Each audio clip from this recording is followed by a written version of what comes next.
Perkenalkan, nama saya Nurul Tira. Nama saya Hasania. Kami dari jurusan Tarbiyah dan Keguruan, Prodi Pendidikan Agama Islam semester 6 dari STIN Majene. Kami membuat video ini untuk menyelesaikan salah satu tugas kami dari mata kuliah model pembelajaran berbasis IT.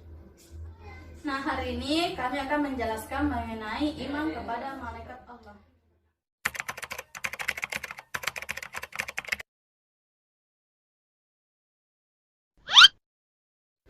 Ada beberapa metode yang kami gunakan, yaitu yang pertama ceramah, yang kedua metode tanya jawab, dan yang ketiga metode discovery learning.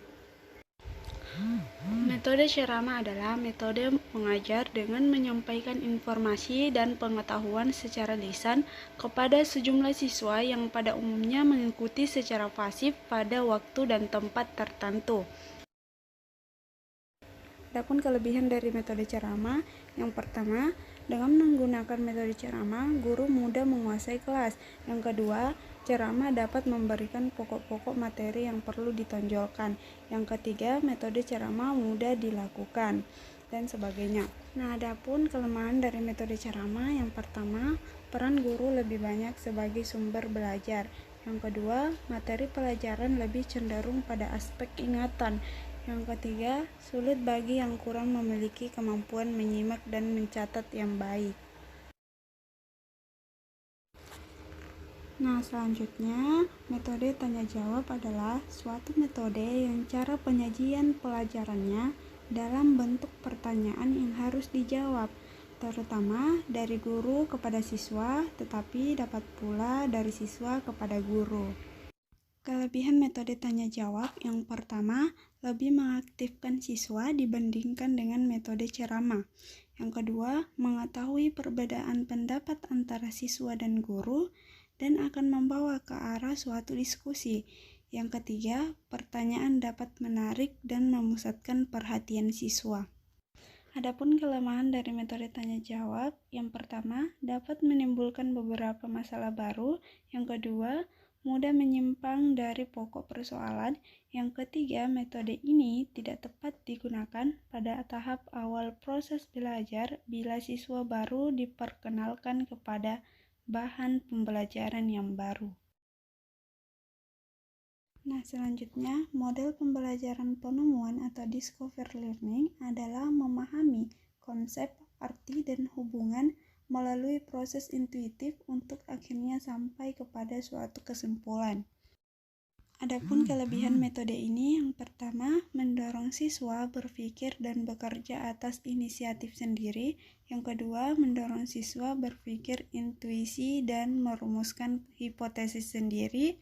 Yang ketiga, dapat mengembangkan bakat dan kecakapan individu. Adapun kelemahan dari metode ini, yang pertama, pada siswa harus ada kesiapan dan kematangan mental untuk cara belajar ini. Yang kedua, bila kelas terlalu besar, penggunaan teknik ini akan kurang berhasil. Dan yang ketiga, tidak memberikan kesempatan berpikir secara kreatif.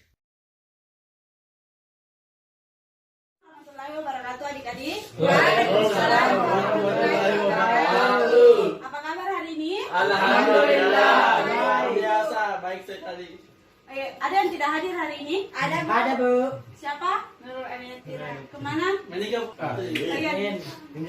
Karena minggu lalu kita sudah mempelajari tentang iman kepada Allah Subhanahu wa Ta'ala. Hari ini kita akan membahas iman kepada malaikat Allah Subhanahu wa Ta'ala. Nah, sebelum kita lanjut, alangkah baiknya kita membaca doa belajar dulu, dipimpin sama ketua kelasnya. Kita belajar, alangkah baiknya kita membaca doa belajar. Bismillahirrahmanirrahim. Rabbi zidni ilman warzuqni fahman. Hari ini kita akan membahas tentang iman kepada malaikat. Adapun tujuan pembelajaran yang akan kita capai hari ini. Yang pertama itu kita mampu menyebutkan pengertian iman kepada malaikat. Yang kedua, menyebutkan nama-nama malaikat. Yang ketiga, menerangkan keterkaitan tugas malaikat dengan perbuatan. Yang 4. Menyebutkan dalil tentang iman kepada malaikat. Yang kelima, menjelaskan tugas-tugas malaikat. Dan yang terakhir, kita menunjukkan contoh berlaku beriman kepada Malaikat. Iman kepada malaikat itu termasuk rukun keberapa? 2, Bu. Dua, Bu. Sabaran, rukun iman yang keberapa? 2, Bu. Oke, baik. Nah, saya harap selama Ibu menjelaskan, anak-anakku sekalian memperhatikan dengan baik karena di sesi terakhir kita akan mengadakan kuis. Oke? Ya, Bu. Oke. Nah, yang pertama kita akan bahas adalah pengertian iman dan malaikat. Nah, iman merupakan Kepercayaan. ya, kepercayaan yang berkenaan dengan agama, keyakinan dan kepercayaan kepada Allah, Nabi, kitab, dan sebagainya. Sedangkan malaikat adalah para pembantu Allah. Di sini ada yang tahu jadi apa pengertian dari iman kepada malaikat? Ya, Bu. Anto, ya, Reza? Iman kepada malaikat adalah mengimani keberadaan malaikat sebagai makhluk ciptaan Allah Subhanahu wa taala. Iman kepada malaikat berarti mengimani tugas dan amalan yang diberikan Allah Subhanahu wa taala kepada malaikat. Ya. Oke. Jadi iman kepada malaikat adalah mengimani keberadaan malaikat sebagai makhluk ciptaan Allah. Malaikat itu tercipta dari mana? Cahaya. Nur. Oke, adapun dalil atau ayat tentang malaikat, iman kepada malaikat yang terdapat pada surah Anbiya ayat 19 yang berbunyi Bismillahirrahmanirrahim, walahu man fis samawati wal ardi wa man indahu la yastakbiruna an ibadatihi wa la yastaksirun, yang artinya, dan miliknya siapa yang di langit dan di bumi dan malaikat-malaikat yang di sisinya tidak mempunyai rasa angkuh untuk menyembahnya dan tidak pula merasa Berarti selanjutnya kita akan membahas tentang nama-nama malaikat dan tugas-tugasnya. Tapi yang akan membahas itu bukan Ibu lagi, tapi Ibu Hasannya. Oke? lanjut pembahasan tadi itu nama-nama malaikat. Ada berapa anak-anak? 10. Yang pertama Jibril. Yang kedua Malaikat Mikail. Yang ketiga Serafil. Yang keempat Serafil. Yang kelima Munkar. Yang keenam Nakir. 7. Rakib. Yang ketujuh malaikat Rakib. Rakib. Yang kedelapan malaikat Atid. Yang kesembilan malaikat Malik. Yang ke-10 malaikat Ridwan. Ya. Nah, itulah tadi nama-nama malaikat yang terdiri dari 10. Kan tadi kita sudah membahas nama-nama malaikat. Sekarang tugas-tugas Malaikat. Tugas malaikat Jibril apa? Menyampaikan wahyu. Malaikat Mikail tugasnya apa? Memberikan rezeki kepada makhluk Allah. Yang memberikan rezeki kepada makhluk Allah. Malaikat Israfil tugasnya apa? Meniup sangkakala. Nah, tugasnya meniup sangkakala. Malaikat Israel tugasnya Mencabut nyawa. mencabut. Nyawa. Kalau malaikat Munkar tugasnya ya menanyai ruh atau orang yang sudah meninggal dalam kubur. Nah, malaikat Nakir tugasnya sama Ibu. Sama, Bu. Itu sama dengan malaikat Munkar. Itu menanyai ruh atau orang yang sudah meninggal dalam kubur. Nah, malaikat Rakib tugasnya itu mencatat amal baik. Nah, malaikat Atid tugasnya mencatat amal buruk. Ya, kebalikan dari malaikat Rakib. Yang kesembilan itu adalah malaikat Malik, tugasnya menjaga pintu neraka. Kalau malaikat Ridwan tugasnya pintu surga. Kebalikan dari malaikat Malik. Nah, itulah tadi tugas-tugas malaikat yang terdiri dari 10 malaikat Allah Subhanahu wa taala.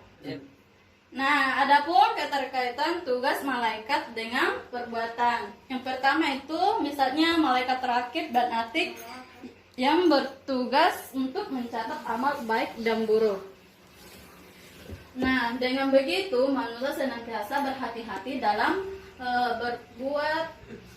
berbuat karena apapun yang dilakukan manusia akan malaikat akan mencatatnya, baik itu perbuatan buruk, baik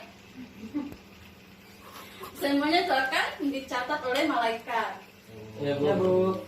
Nah, yang kedua itu adalah malaikat Mikail, tugasnya membagi Rezeki. Nah, kita sebagai manusia harus selalu bersyukur atas rezeki yang telah diberikan oleh Allah Subhanahu wa Ta'ala kepada kita. Iya Bu. Pengertian adik-adik?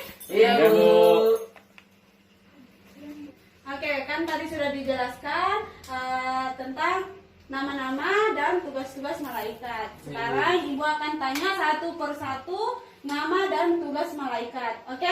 Iya, Iya Bu. Bu. Saya mau tanya. Jadi kalau saya tunjuk satu orang, orang yang sudah menjawab, bisa tunjuk temannya. Iya, Iya Bu. Jadi yang pertama yang akan Ibu tunjuk itu Rani. Coba, tugas malaikat Israfil. Israfil, Bu. Malaikat Israfil tugasnya mencabut nyawa, Bu. Salah. Salah ya. Hai.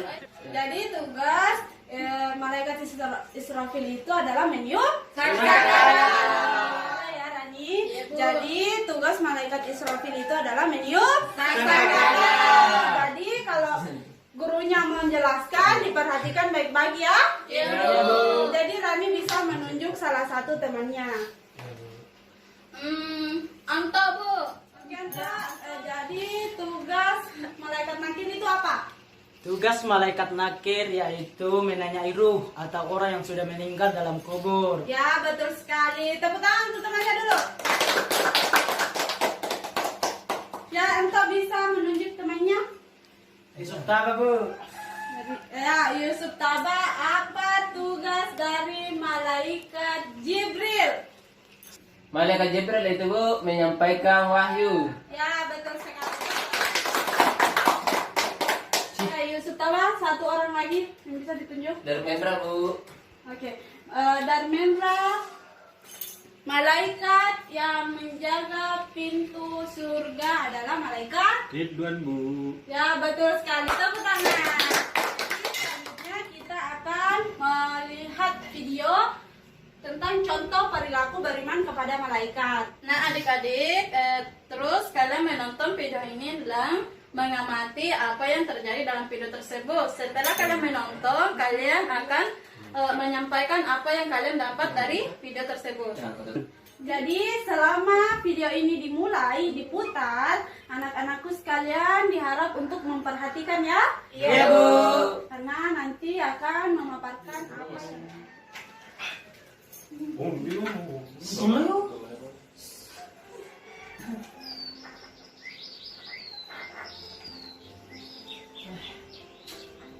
Tugas kuliah.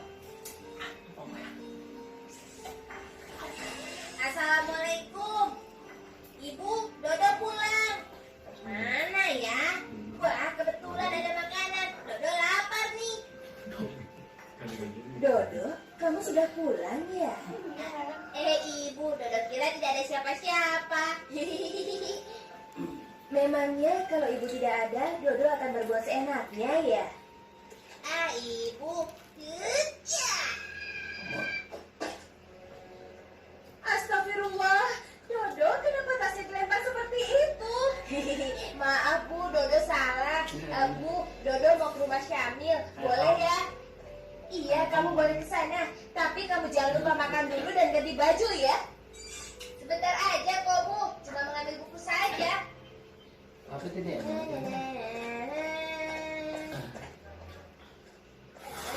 Ada Aisyah, aku itu saja Ya, ini.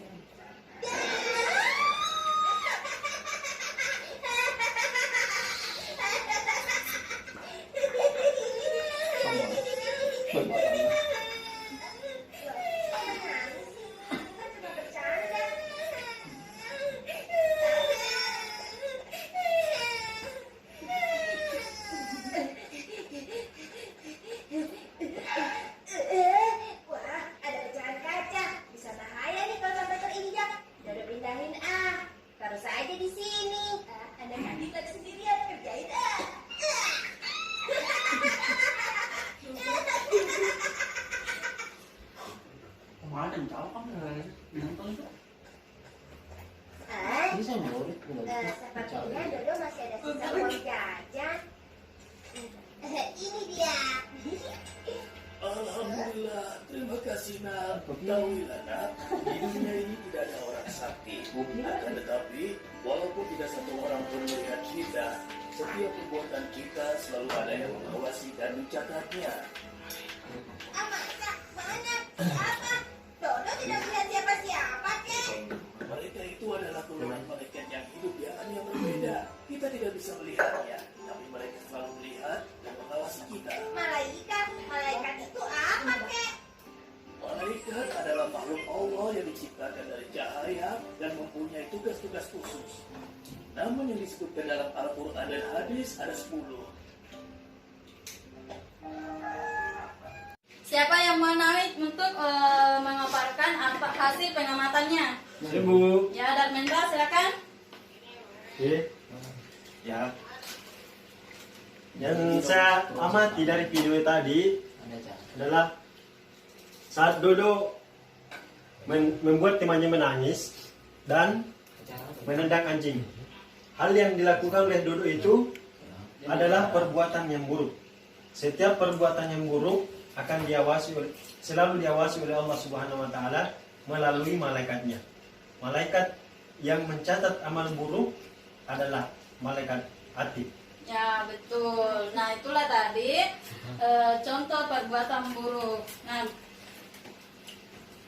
yang bisa saya dapatkan dari video tersebut bahwa si Dodo tersebut ingin memindahkan pecahan kaca dari jalanan dan memberikan uang kepada si kakek, dan hal itu termasuk perbuatan yang baik, dan perbuatan baik itu akan dicatat oleh malaikat yang bernama Raqib sebagai pencatat amal baik manusia. Ya, betul sekali. Jadi dalam video tadi ada Dodo melakukan perbuatan baik dan perbuatan buruk, dan itu semua akan dicatat oleh malaikat Allah. Jadi apapun yang kita lakukan itu semua dilihat oleh Allah Subhanahu wa taala dan dicatat. Oke. Mungkin sampai di sini pertemuan kita kali ini.